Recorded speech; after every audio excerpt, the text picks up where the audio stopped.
The massive crystal chamber floated in the darkness of space, its walls glowing with soft blue light. Inside, creatures from across the galaxy sat in a perfect circle. Some had 4 arms, others had scales instead of skin. A few looked almost like humans, but their eyes were too large or their skin was the wrong color. This was the Galactic Council, and today they would decide if humans could join them. Commander Jake Morrison sat in a small chair near the back of the room. His blue uniform looked plain compared to the colorful robes and armor worn by the alien beings around him. He had been chosen to represent Earth's military, but right now he felt very small and alone. The other species barely looked at him as they talked among themselves in their strange languages. At the center of the circle stood Ambassador Crix, a tall blue creature with 4 arms and silver eyes. His voice echoed through the chamber as he called the meeting to order. "We gather today to discuss the human request to join our council," he said. "Earth has asked to become part of our galactic community." Jake straightened in his chair. This was what he had come for. Earth had been trying to join the council for 3 years now. They had sent their best diplomats, shared their technology, and proven they could travel between the stars. Everything seemed ready for acceptance. But then War Chief Gorthik stood up. The Krelion was huge, even by his species standards. His reptilian skin was covered in scars from 100 battles. His yellow eyes swept across the room before settling on Jake. When he spoke, his voice was like rolling thunder. "The humans are not worthy," Gorthik declared. "They are cowards who run from every fight," a murmur went through the chamber. Jake felt his heart sink. "This was not how things were supposed to go. I have watched them for months," Gorthik continued. "The Void Hunters attack their colonies, and what do the humans do? They run away. They pack up their people and flee like scared children." Several other council members nodded their agreement. Jake wanted to stand up and explain, but he knew he had to stay quiet. This was not his place to speak. Ambassador Valina of the Valdorian Empire raised one of her 6 arms. Her voice was softer than Gorthik's, but it carried clearly through the room. "Perhaps we should consider their reasons," she suggested. "The humans may have good cause for their actions." Gorthik's laugh was like rocks falling down a mountain. "Good cause?" "The Void Hunters are savages who destroy everything they touch. Any warrior worth the name would stand and fight them. But the humans? They see a Void Hunter ship and they run the other way." "That is not entirely fair," Valina replied. "The humans have been studying their enemy. They seek to understand before they act." "Understanding is for diplomats," Gorthik shot back. "Warriors fight, and the humans refuse to fight." More voices joined the discussion. Captain Zolom of the Helix Confederation spoke next. His mechanical voice buzzed as he talked. "My fleet engaged Void Hunter raiders near the Centauri system last month. Human ships were present, but when the battle began, they withdrew. They left us to fight alone." Jake clenched his fists. He knew about that battle. The human ships had withdrawn because they were carrying civilian evacuees. They had saved thousands of lives by getting those people to safety. But he could not interrupt the council proceedings to explain this. Commander Thane of the Asteroid Mining Guild stood up next. His rocky skin sparkled in the chamber's light. "The humans have mining colonies throughout the Outer Rim," he said. "When the Void Hunters threaten these colonies, the humans abandon them. They do not even try to defend their own property." "Because they value lives over property," Valina said, but her voice was getting weaker. The tide of opinion was turning against her. Gorthik raised his massive fist. "A species that will not fight for what is theirs will not fight for what is ours. The council has enemies, Valina. We need allies who will stand with us, not run away when trouble comes." The debate continued for another hour. Speaker after speaker stood up to share stories of human retreat, human evacuation, human refusal to engage in combat. They spoke of human diplomats who always tried to negotiate instead of taking action. They mentioned human traders who fled at the first sign of danger. Jake listened to it all with growing frustration. These aliens did not understand humans at all. They saw withdrawal as cowardice, but humans saw it as smart strategy. They saw negotiation as weakness, but humans saw it as avoiding unnecessary death. Every example they gave had a good explanation, but no one wanted to hear it. Finally, Ambassador Crix called for quiet. "We have heard much testimony today," he said. "The question before us is simple. Should we accept humanity into the Galactic Council?" Ambassador Helen Carter stood up from her seat near Jake. She was Earth's chief diplomat, a woman who had spent years preparing for this moment. Her voice was calm and professional as she addressed the council. "Honored representatives," she began, "I ask you to consider what you have heard today. Yes, humans have evacuated colonies when faced with overwhelming force. Yes, we have withdrawn our ships when outnumbered. Yes, we prefer negotiation to warfare. But these are not signs of cowardice, they are signs of wisdom." Gorthik snorted in disgust. "Wisdom? You abandon your own people to save yourselves?" "We evacuate our people to save their lives," Carter replied. "We withdraw our ships to preserve them for battles we can win. We negotiate because dead enemies cannot become allies, but living ones sometimes can." "Pretty words," said Captain Zolam. "But the Void Hunters do not care about your pretty words. They care only about conquest and destruction. You cannot negotiate with beings who see you as food." Carter tried to continue her defense, but the mood in the chamber had already been set. One by one, the council members expressed their doubts about humanity. They spoke of needing strong allies, reliable partners, species that could be counted on in times of war. The vote came quickly after that. Each species had one vote, and there were 47 species represented in the council. The question was put simply, should humanity be accepted as the 48th member? The vote was unanimous. 47 votes against, 0 votes in favor. Jake felt like he had been punched in the stomach. 3 years of preparation, months of negotiations, and it was over in a single afternoon. Earth's dream of joining the galactic community had been crushed. Ambassador Crix's voice was formal as he delivered the final judgment. The Galactic Council finds that humanity does not meet the requirements for membership at this time. Your species lacks the courage and determination necessary to contribute to our common defense. The words hung in the air like a death sentence. Jake could see the satisfaction on Gorthik's reptilian face. The war chief had gotten what he wanted, but then Gorthik stood up again. His yellow eyes gleamed with what might have been amusement. "However," he said, "I am not entirely without mercy. I will give the humans one final chance to prove they are not cowards." The chamber fell silent.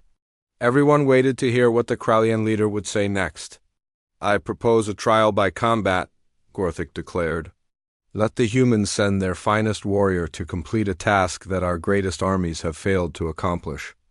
If this warrior succeeds, we will reconsider their application. If he fails, humanity will never again be considered for council membership." Ambassador Carter stood up quickly. "What task?" she asked. Gorthik's smile showed rows of sharp teeth. "The Void Hunter stronghold on asteroid Omega 7. 3 council fleets have tried to destroy it. All have failed.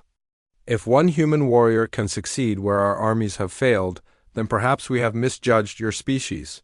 The chamber erupted in discussion.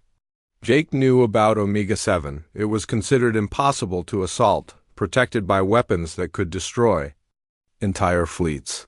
No single warrior, no matter how skilled, could hope to succeed against such defenses, but Ambassador Carter was already nodding her acceptance. "We accept your challenge," she said firmly. Jake admired her courage, but he feared she had just signed a death warrant for whoever would be chosen for this impossible mission. The council meeting ended with the terms agreed upon. Humanity had one chance to prove itself, and the odds were not in their favor. The silence in the council chamber felt heavy after Ambassador Carter accepted the challenge. War Chief Gorthik's sharp teeth gleamed as he realized the humans had walked directly into his trap. He had expected them to refuse, giving him another reason to mock their cowardice. Instead, they had surprised him by accepting what everyone knew was a suicide mission. Ambassador Crix stepped forward, his forearms moving in a formal gesture. "The challenge has been accepted. War Chief Gorthik, Please explain the details of this trial. Gorthek moved to the center of the chamber, his massive form casting shadows across the crystal walls. When he spoke, his voice carried the weight of absolute certainty. The asteroid designated Omega-7 sits in the Void Hunter territory, 47 light years from here. It is not just any stronghold. It is their primary command center, the heart of their entire military operation. Jake Morrison felt his blood turn cold. Every military officer in the galaxy knew about Omega-7. It was spoken of in whispers. A fortress that had never been breached. The asteroid is 3 kilometers long and 2 kilometers wide, Gorthek continued. Its surface is covered with defense platforms, each one capable of destroying a battleship. Inside the rock, the Void Hunters have built a maze of tunnels and chambers. At the center lies their most dangerous weapon. Captain Zolam's mechanical voice buzzed with interest. The Starkiller device? Yes, Gorthek nodded. A weapon capable of destabilizing nearby stars, causing them to collapse or explode. The Void Hunters have used it twice already. 2 entire star systems gone forever, billions of lives lost. A chamber filled with worried murmurs. Everyone had heard rumors about the Starkiller, but few knew the full truth. Jake felt sick thinking about the destruction such a weapon could cause. Gorthek raised his hand for silence. 3 separate Council operations have tried to destroy Omega-7. The Helix Confederation sent 50 of their best warships. Only 12 returned and they were badly damaged. The Valdorian Empire tried next, using their most advanced stealth technology. They lost an entire fleet without even reaching the asteroid's surface. Ambassador Velino looked down at her hands, clearly remembering the brave soldiers who had died in that failed mission. Finally, Gorthek continued, my own people led a combined assault with forces from 6 different species. We threw everything we had at that fortress. The result? Complete failure. The Void Hunters did not just defeat us, they humiliated us. Our ships limped home like wounded animals. The war chief's yellow eyes fixed on Jake Morrison. This is the task I set before humanity. Send 1 warrior to accomplish what our greatest armies could not. Infiltrate Omega-7, destroy the Starkiller, device and eliminate the command structure. Do this, and we will admit that perhaps we were wrong about your species. Ambassador Carter stood up, her face pale but determined. What are the time limits for this mission? 7 standard days, Gorthek replied. Your warrior will be transported to the edge of Void Hunter space in a neutral vessel. From there, he must find his own way to the asteroid, complete the mission, and return. If he fails to return within 7 days, we will assume he is dead and the challenge has failed. Commander Jake Morrison wanted to speak up, to explain why this was impossible. The Void Hunters were not just dangerous fighters, they were cruel and intelligent. They tortured prisoners for information before killing them slowly. Any human who fell into their hands would face a horrible death, but Ambassador Carter was already nodding. We understand the terms. Earth accepts this challenge. Excellent, Gorthek said, though his tone suggested he found the situation amusing rather than exciting. I suggest you choose your warrior carefully. You will only get 1 chance. The council session ended shortly after. As the alien representatives filed out of the chamber, many of them looked at Jake and Ambassador Carter with something like pity.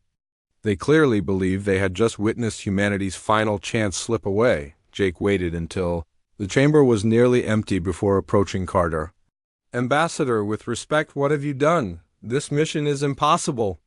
We are sending someone to die for nothing. Carter's blue eyes were steady as she looked at him. Commander, do you believe humanity deserves a place in this council? Yes, ma'am, I do. Then we have to try. If we refuse this challenge, we prove everything Gorthek said about us. If we try and fail, at least we go down fighting. Jake understood her logic, but it did not make him feel better. Who are we going to send? This mission needs someone with skills beyond anything we have ever required before. I already know who we are sending, Carter said quietly. I sent a message to Earth Command before I accepted the challenge. They are preparing our best operative for immediate deployment. Back on Earth, in a secure briefing room deep beneath the Pentagon, General Patricia Hayes sat across from a man who had spent the last 15 years making the impossible look routine. Lieutenant Danny Roberts was not impressive to look at. He was average height, with brown hair and calm gray eyes. Nothing about his appearance suggested he was one of the most dangerous men alive. "Danny, I am going to be direct with you," General Hayes said. "This mission is unlike anything you have ever faced. The odds of success are essentially zero. The odds of survival are even worse." Roberts leaned back in his chair, completely relaxed. "Ma'am, with respect, you said the same thing about the Terran operation and the North Korea extraction. And that business in Somalia. This is different," Hayes insisted. "You will be operating in an environment we do not understand, against enemies we know very little about, using technology that may not work the way we expect." Roberts shrugged. "Sounds like a Tuesday to me." General Hayes could not help but smile. Danny Roberts had never shown fear, never expressed doubt, never failed a mission in his entire career. If anyone could accomplish the impossible, it was him. "Tell me about the target," Roberts said. Hayes activated a holographic display showing the asteroid Omega-7. The image rotated slowly, revealing defense platforms, weapon emplacements, and sensor arrays covering every surface. "The Void Hunters have been building this fortress for decades," Hayes explained. "Intelligence suggests they have thousands of warriors stationed there, along with automated defense systems we cannot fully analyze. The asteroid itself has been hollowed out and reinforced. Getting inside will be extremely difficult. Getting to the center will be nearly impossible." Roberts studied the display with professional interest. "What about the Star Killer weapon? How big is it? How does it work?" "We do not know," Hayes admitted. "Our intelligence is limited. The alien species that have attacked the fortress never got close enough to gather detailed information. All we know is that it exists, and that it has been used twice to destroy entire star systems. What resources will I have?" "Whatever you need. The President has authorized unlimited funding and resources for this mission. Our best scientists are preparing specialized equipment. You will have access to our most advanced technology." Roberts nodded slowly. "When do I leave?" 48 hours. A council transport will take you to the edge of Void Hunter space. From there, you are on your own." "Understood." Roberts stood up to leave, then paused. "General, can I ask you something?" "Of course. Do you really think this is impossible?" General Hayes was quiet for a long moment. "Danny, 3 alien fleets have tried to take that fortress. Each fleet had hundreds of ships, thousands of soldiers, and weapons we can barely imagine. They all failed completely. But do you think it is impossible for me?" Hayes looked at the man who had spent his career doing things others called impossible. "No, Danny, if anyone can do this, it is you." 2 days later, Robert stood in the loading bay of a council transport ship, checking his equipment one final time. His gear was a mixture of human technology and alien devices that Earth scientists had modified for human use. He carried weapons, sensors, communication equipment, and several items whose purpose he kept to himself. The alien crew members watched him with obvious curiosity. They had never seen a human warrior before, and Roberts did not match their expectations. He was quiet, methodical, and showed no signs of the bravado they associated with great fighters. Captain Zex, the ship's commander, approached Roberts as they neared the edge of Void Hunter space. "Human warrior," he said, "my people have fought the Void Hunters for generations. They are savage, cruel, and completely without mercy. Are you certain you wish to attempt this mission?" Roberts looked up from his equipment check. "Captain, I appreciate your concern, but I have never failed a mission, and I do not plan to start now. But this is different." "You go alone against thousands," Roberts smiled slightly. "Captain, sometimes one person can do what an army cannot. We are about to find out if that is true." The transport ship dropped Roberts at the edge of Void Hunter territory in a small stealth craft. As he piloted the tiny vessel toward the distant asteroid, Roberts felt the familiar calm that came before a difficult mission. Behind him, the Council transport was already jumping to hyperspace, eager to get away from the dangerous region. Roberts was alone now, exactly where he preferred to be. The real mission was just beginning. The council station buzzed with activity as news of the human warriors' arrival spread throughout the massive structure. Representatives from dozens of species gathered in observation decks and communication centers, eager to witness what many believed would be a brief and tragic spectacle. War Chief Gorthek stood in the main observation room, his massive arms crossed over his scarred chest.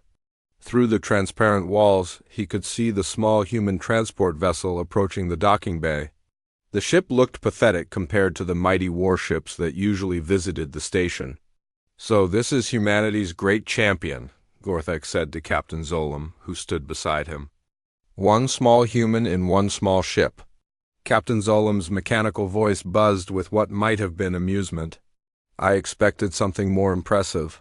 The human legends speak of great warriors, but this one looks ordinary." Ambassador Velina joined them at the observation window. Unlike the others, she did not seem pleased by what was about to happen.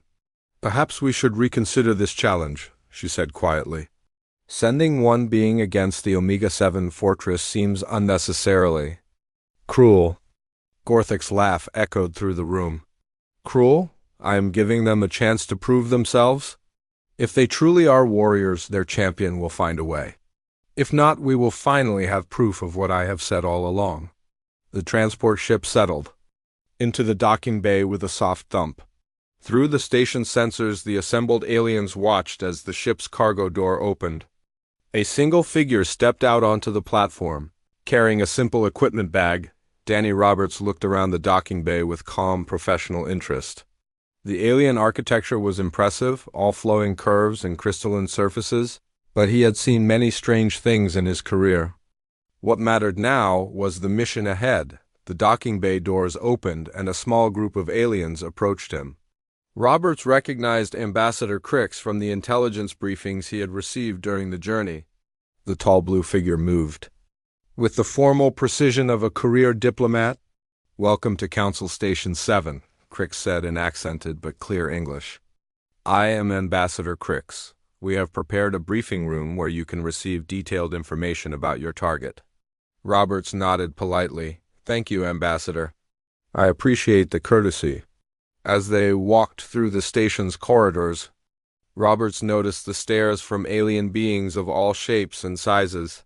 Some looked curious, others seemed amused, and a few appeared genuinely concerned. None of them looked impressed. The briefing room was large and circular, with holographic displays covering the walls. War Chief Gorthek was already there, along with several other high-ranking council members. They had arranged themselves in a semicircle, as if they were judges preparing to pass sentence. "So," Gorthek said without preamble, "you are the human champion." Roberts set down his equipment bag and faced the massive reptilian warrior. "I am Lieutenant Danny Roberts, United States Navy SEALs. I am here to complete the mission." Gorthek looked him up and down, clearly unimpressed. Roberts was of average height and build, with no visible scars or intimidating features. His uniform was simple and practical, without decorations or symbols of rank that the aliens could recognize. "You do not look like much of a warrior," Gorthek observed. "Where is your armor? Your weapons? Your battle honors?" Roberts remained calm. "I prefer to travel light. Could we begin the briefing? I would like to understand the target as completely as possible." The aliens exchanged glances. This was not the reaction they had expected. Most warriors would have responded to Gorthek's challenge with anger or boasting. Instead, the human seemed focused entirely on the mission. Ambassador Crix activated the holographic displays. The image of asteroid Omega-7 appeared in the center of the room, rotating slowly to show its fearsome defenses. "The target is located here," Crix began, pointing to a star map. 47 light-years from this station, deep in Void Hunter territory. The asteroid itself is 3.2 kilometers long and 2.1 kilometers wide. Roberts studied the display intently, asking occasional questions about scale and distance. His questions were precise and technical, focusing on details. That surprised the alien observers. "What is the composition of the asteroid?" Roberts asked. "Is it solid rock or does it contain metal deposits?" "Primarily iron and nickel," replied Commander Thane of the Mining Guild, "with deposits of rare minerals throughout." "Good. That will affect sensor readings and energy weapon effectiveness?" "What about the internal structure? How are the tunnels arranged?" Captain Zolam activated additional displays showing cross-sections of the asteroid. "Our intelligence suggests a complex network of passages, but we have no detailed maps. The three previous assault forces never penetrated deep enough to gather accurate information." Roberts nodded, making mental notes. "What can you tell me about Void Hunter psychology? How do they think? How do they fight?" War Chief Gorthik stepped forward. "They are savages. They attack in large groups, using superior numbers to overwhelm their enemies. They show no mercy to prisoners and take pleasure in causing pain. But they are not stupid," added Ambassador Valina. "They have built this fortress and maintained it for decades. They plan their attacks carefully and learn from their mistakes." Roberts continued asking questions for another hour. He wanted to know about power sources, communication systems, guard rotations, and supply lines. Many of his questions could not be answered because no one had survived long enough to gather such detailed intelligence. "How many defenders are stationed at the fortress?" Roberts asked. "We estimate between 3,000 and 5,000, Crix replied, "plus automated defense systems throughout the complex." Several aliens in the room chuckled quietly. The idea of one human facing thousands of enemies seemed absurd to them. Roberts showed no reaction to the odds. "What about the Star Killer weapon itself? What do we know about its construction and operation?" "Very little," Gorthik admitted. "We know it exists and that it has been used twice. Each time, it caused a star to become unstable and destroy everything in that system."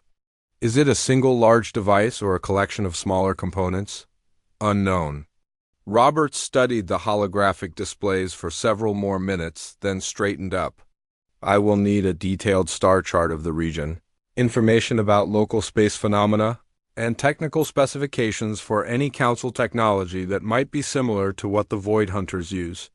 "You shall have everything we can provide," Crix assured him, "but I must ask, do you have a plan? How do you intend to succeed where our greatest fleets have failed?" Roberts looked around the room at the assembled aliens. Their faces showed mixtures of curiosity, doubt, and barely concealed amusement. They clearly expected him to boast about his abilities or outline some elaborate strategy. "I need to see the target first," Roberts said simply. "Plans based on incomplete information are usually wrong." Gorthik's yellow eyes narrowed. "You have no plan at all? You intend to approach one of the most heavily defended positions in the galaxy without knowing what you will do?" "I have general principles I follow," Roberts replied calmly. "But specific tactics depend on conditions on the ground. The best plan is usually the one that adapts to what you actually encounter." This answer clearly frustrated the war chief. "That is not how real warriors operate. A true fighter studies his enemy, develops a strategy, and executes it with precision." Roberts nodded politely. "That is certainly one approach. How did it work for the three fleets that attacked the fortress?" The question hung in the air like a challenge. Gorthik's face darkened, but he could not argue with the results. 3 major military operations had followed exactly the approach he described, and all 3 had failed completely. "Your transport is being prepared," Ambassador Crix said quickly, trying to diffuse the tension. "You will be taken to the edge of Void Hunter space in a stealth vessel. From there you will proceed alone." "Understood," Roberts said. "How long until departure?" 6 hours. That will give you time to rest and make final preparations." As the briefing ended, the aliens began placing bets among themselves. Most gave Roberts less than 12 hours before he would be captured or killed. The more optimistic estimates stretched to perhaps 24 hours. War Chief Gorthik approached Roberts as the room emptied. "Human," he said quietly, "I will give you one piece of advice. The Void Hunters do not kill their prisoners quickly. If you are captured, they will make your death last for days. Consider carrying a weapon that you can use on yourself if necessary. Roberts looked up at the massive alien warrior. War Chief, I appreciate the advice, but I have never failed a mission and I do not plan to be captured. Famous last words, Gorthik muttered as he walked away. 6 hours later, Roberts stood in the cargo bay of a Council stealth ship, making final checks on his equipment. The alien crew members watched him with fascination and concern. None of them had ever seen someone prepare for what appeared to be certain death with such calm professionalism. Captain Nex, the ship's commander, approached as they neared the drop point. Lieutenant Roberts, we will be in sensor range of Void Hunter patrols soon. Once we release your craft, we must leave immediately. You will be completely on your own. Roberts sealed his equipment bag and picked up his helmet. Captain, that is exactly how I prefer to work. Danny Roberts drifted silently through space in his small stealth craft, watching the massive asteroid fortress of Omega-7 grow larger on his display screens. For the past 18 hours, he had been studying the target from a safe distance, using advanced sensors to map patrol routes and identify weak points in the defenses. The Void Hunter stronghold was even more impressive than the Council briefings had suggested. Energy weapons the size of buildings dotted the asteroid's surface, their barrels tracking constantly across the surrounding space.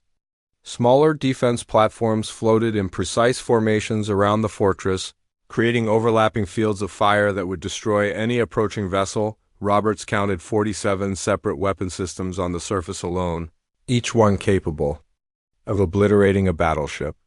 No wonder the Council fleets had failed so completely. Any direct assault would be suicide, but Roberts was not planning a direct assault.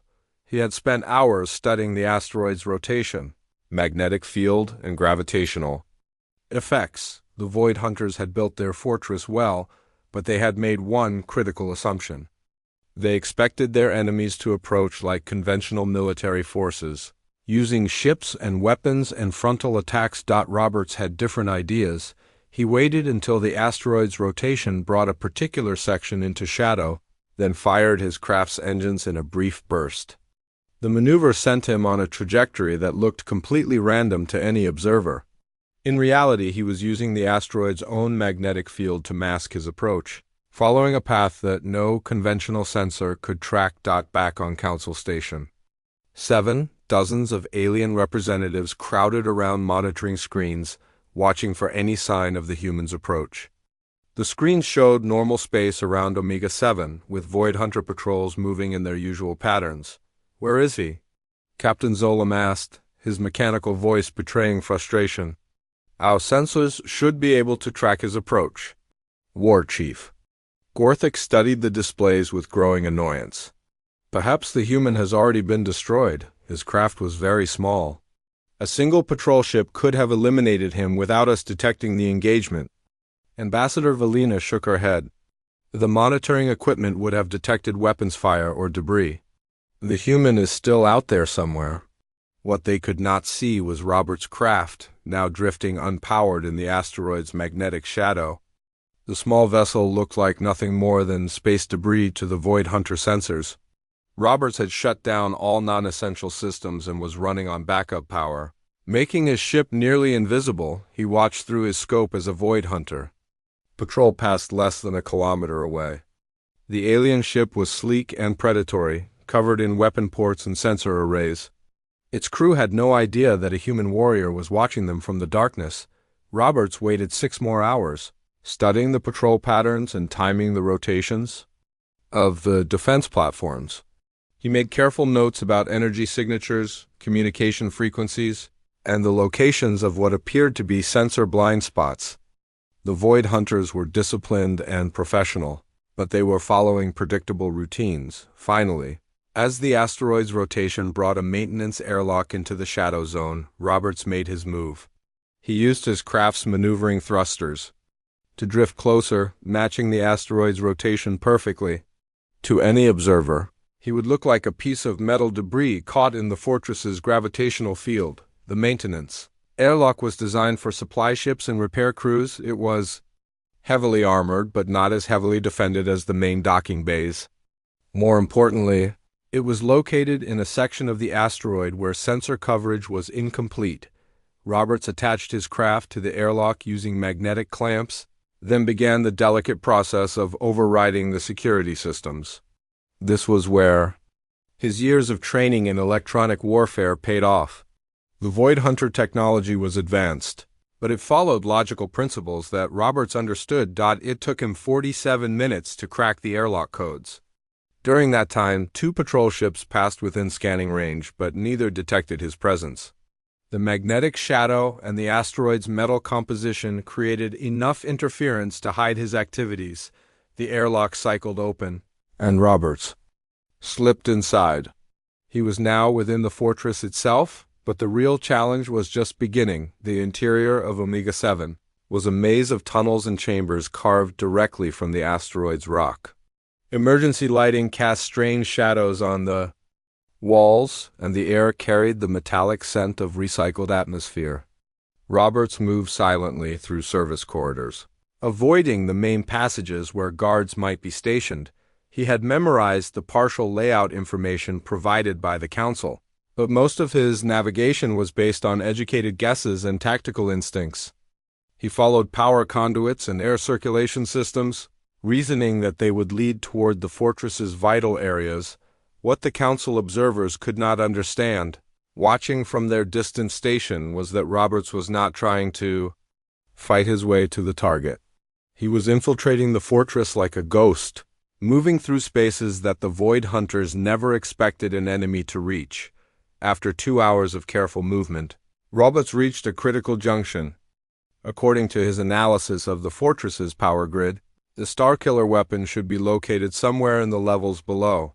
But between him and his target lay the most heavily defended section of the complex. Roberts found a ventilation shaft that led downward and began the dangerous climb. The shaft was barely wide enough for his shoulders, and the metal walls conducted sound that could alert guards if he made any noise.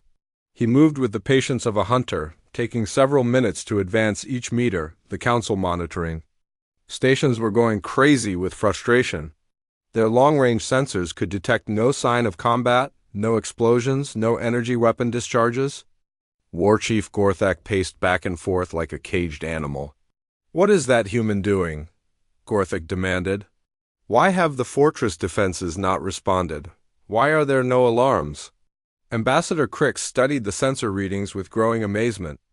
"The fortress appears to be operating normally. All defensive systems are active, all patrol schedules are being maintained. There is no indication of any intrusion." "Then the human must be dead," Captain Zolam concluded. "Perhaps he never reached the fortress at all." But Roberts was very much alive and getting closer to his target with each passing hour.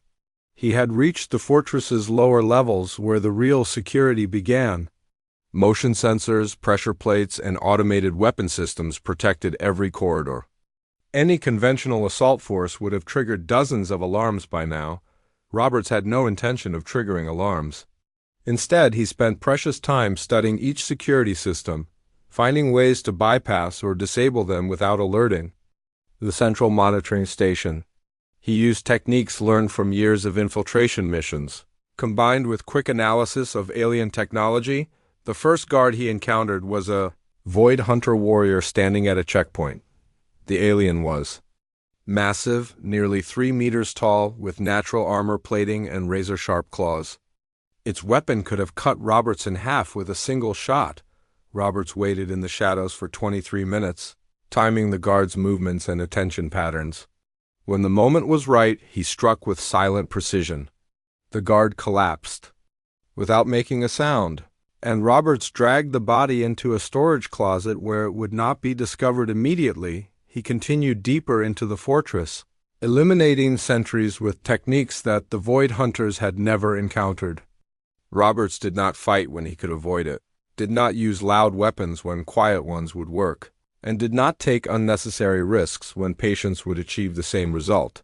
After 6 hours inside the fortress, Roberts finally reached the central chamber that housed the Starkiller weapon. What he found there made him pause in amazement. The device was not what anyone had expected. Instead of a single massive weapon, the Starkiller was a collection of sophisticated gravitational manipulation devices, each one no larger than a human. They were arranged in a complex pattern around a central control system that hummed with barely contained energy. Roberts realized immediately that this weapon was far more dangerous than the Council had imagined. It was not just capable of destroying stars, it was designed to create controlled gravitational anomalies that could be used as weapons against planets, fleets, or entire star systems. But he also realized something else. The weapon's complexity made it vulnerable. Instead of trying to destroy the massive device that the Council expected, he could disable the entire system by removing key components and uploading critical data to his encrypted storage device. Roberts set to work with the methodical precision that had made him legendary among human special forces. He carefully dismantled crucial control circuits while copying the weapon's complete technical specifications. If Earth's scientists could study this technology, they might find ways to defend against similar weapons in the future. The work took 3 hours. During that time, Roberts had to hide twice when maintenance crews entered the chamber. Both times, he remained perfectly still in the shadows while Void Hunter technicians performed routine checks just meters away from his position. Finally, his mission was nearly complete. The Starkiller weapon was effectively disabled, its control system scrambled beyond repair. The alarm that shattered the silence throughout Omega-7 was unlike anything Danny Roberts had heard before. It was a bone-deep howl that seemed to come from the asteroid itself, echoing through every tunnel and chamber. Red emergency lights bathed the corridors in bloody illumination as automated systems sealed blast doors and activated additional security measures. Roberts had been preparing to leave the Starkiller chamber when the alarm began. He quickly finished securing the weapon components in his pack and checked his escape route. The ventilation shaft he had used to enter was now sealed, and he could hear the heavy footsteps of Void Hunter warriors running through the corridors above. The fortress commander's voice boomed through speakers throughout the complex, speaking in the harsh Void Hunter language. Roberts did not understand the words, but the tone was clear. The entire garrison was being mobilized to find the intruder through his communication equipment. Roberts could hear frantic chatter from the Council monitoring station. War Chief. Gorthic's voice cut through the noise, demanding to know what was happening inside the fortress. The entire defensive grid has activated, Captain Zolam reported, his mechanical voice tight with disbelief. Internal security protocols are active throughout the complex. Something has definitely happened, but we still cannot determine what. Roberts moved through the fortress's lower levels with careful speed. The alarm had changed everything. Guards who had been following predictable routines were now searching actively. Automated systems that had been passive were now hunting for targets. The fortress had transformed from a sleeping giant into an active predator, but Roberts had one advantage that no one expected. The Void Hunters were looking for an army, not a single man. Their security protocols were designed to detect large groups of enemies, not one careful infiltrator. They were checking the main corridors, the strategic positions, the obvious routes that a military force would use. Roberts avoided all of those places. He moved through maintenance tunnels, emergency access ways, and service corridors that the fortress designers had never intended for combat use. When he encountered guards, he used the fortress's own systems against them, triggering distractions that drew them away from his position. It took him 2 hours to reach the upper levels, and another hour to make his way toward the maintenance airlock where his ship waited. During that time, he could hear the search growing more desperate. The Void Hunters knew someone was inside their fortress, but they could not find him. Finally, Roberts reached the airlock section. His small craft was still attached to the exterior, hidden in the magnetic shadow that had concealed his approach. But between him and escape stood the fortress's most dangerous opponent yet, Commander Vex of the Void Hunters was waiting for him. The alien commander was larger than the guards Roberts had encountered, with additional armor plating and weapon modifications that marked him as a veteran warrior. His 4 eyes glowed with intelligent malice as he stepped out of the shadows near the airlock. "So," Vex said in surprisingly good English, The Council finally sent someone with enough skill to penetrate our defenses. I am impressed, human. My warriors have been searching for you for hours, and you have remained invisible to them. Roberts stopped moving and assessed the situation. The corridor was narrow, with no cover and no alternate routes. The Void Hunter commander blocked the only path to his escape craft. Behind him, Roberts could hear more guards approaching, drawn by their commander's voice. You have caused considerable damage, Vex continued. Our Starkiller weapon is disabled, several of my best guards are dead, and our security systems have been compromised. The Council chose their champion well. I'm just doing my job, Roberts replied calmly. Vex's laugh was like grinding metal. Just your job? You have accomplished something that 3 entire fleets could not. You have proven that the impossible is merely difficult for the right warrior. The Void Hunter commander raised his weapon, a massive energy cannon that could have destroyed Robert's entire ship. But your mission ends here, human. You will not leave this fortress alive. Roberts looked at the weapon, then at the alien warrior holding it, then at the approaching footsteps of the guards behind him. He appeared to be trapped with no hope of escape. Then he smiled. Commander Vex, Roberts said conversationally, you have made the same mistake that everyone else has made. What mistake is that? You assume I need to fight you to complete my mission. Roberts pulled a small device from his belt and pressed a button. Throughout the fortress, the emergency systems that the Void Hunters had activated to find him suddenly turned against them. Blast doors slammed shut, trapping guards in sealed sections. Atmospheric controls began venting air from strategic corridors. Power systems fluctuated, causing weapons and sensors to malfunction. Vex stared in shock as his own fortress began to tear itself apart. What have you done? I spent 6 hours inside your command center, Roberts explained as he backed toward the airlock. I did not just disable your Starkiller weapon. I also uploaded a virus into your computer systems. It has been spreading through your network ever since, learning your protocols and preparing for this moment. The lights in the corridor flickered and died, replaced by the dim glow of emergency power. In the distance, explosions echoed through the fortress as automated systems destroyed themselves. You see, Roberts continued, humans do not think like other species. We do not just solve the problem in front of us. We solve the next 3 problems too. Commander Vex raised his weapon, but before he could fire, the corridor's artificial gravity reversed itself. The massive alien warrior was slammed against the ceiling, his weapon clattering away into the darkness. Roberts used the momentary confusion to reach his airlock. As he cycled through the entrance to his ship, he could hear Vex shouting orders to guards who could no longer reach him through the chaos of malfunctioning systems. The small stealth craft detached from the dying fortress and slipped away into space, once again invisible to sensors that were too busy dealing with internal disasters to track external threats. Back on Council Station 7, the monitoring equipment suddenly came alive with activity. Energy signatures spiked throughout Omega-7, then began dropping rapidly as systems failed across the fortress. What is happening? War Chief Gorthak demanded. Ambassador Crix studied the readings with growing amazement. The fortress is experiencing catastrophic system failures. Power levels are dropping, communications are offline, and defensive capabilities are severely compromised. Is it under attack? Asked Captain Zolam. No external attack detected, came the reply. The failures appear to be internal. For the next 6 hours, they watched in stunned silence as the most powerful Void Hunter stronghold in the galaxy slowly destroyed itself. When the process was complete, Omega-7 was nothing more than a dead rock drifting in space, its weapons silent and its defenders stranded. Then their communication systems activated with an incoming transmission. Council Station 7, this is Lieutenant Roberts. Mission accomplished. Requesting pickup at the designated coordinates. The silence in the monitoring room was absolute.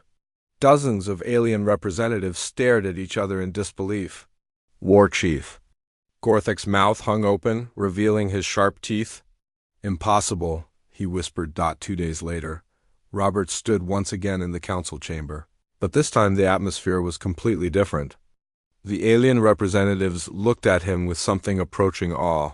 His equipment bag contained not only proof of the fortress's destruction, but also complete technical specifications for the Starkiller weapon and detailed intelligence about Void Hunter military capabilities. War Chief Gorthek rose slowly from his seat. The massive reptilian warrior looked like he had aged years in the past few days. "Human," he said quietly, "I owe you an apology. I owe your entire species an apology." Roberts nodded politely. "No apology necessary, War Chief. You judged us by the standards you knew. Now you know different standards exist." Ambassador Crix activated the chamber's holographic display, showing the remains of Omega-7. "Lieutenant Roberts, can you explain how you accomplished this mission? Our military experts are having difficulty understanding your methods." Roberts looked around the chamber at the assembled aliens. They were all waiting for his answer, eager to understand how one human had succeeded where their greatest fleets had failed. "The difference," Roberts began, "is in how we approach problems. Your fleets attack the fortress directly, using superior firepower and numbers. That approach works against many enemies, but not against a prepared defense." "Then what did you do?" asked Commander Thane. "I studied the target, found its weaknesses, and used those weaknesses against it. I did not try to destroy the fortress with weapons. I made it destroy itself." The aliens exchanged glances. This was a completely foreign concept to most of them. "Humans prefer to think several steps ahead," Roberts continued. "We do not just plan for success, we plan for what comes after success. While I was disabling the Starkiller weapon, I was also preparing my escape route and ensuring that the fortress could not threaten anyone else." War Chief Gorthek shook his massive head in wonder.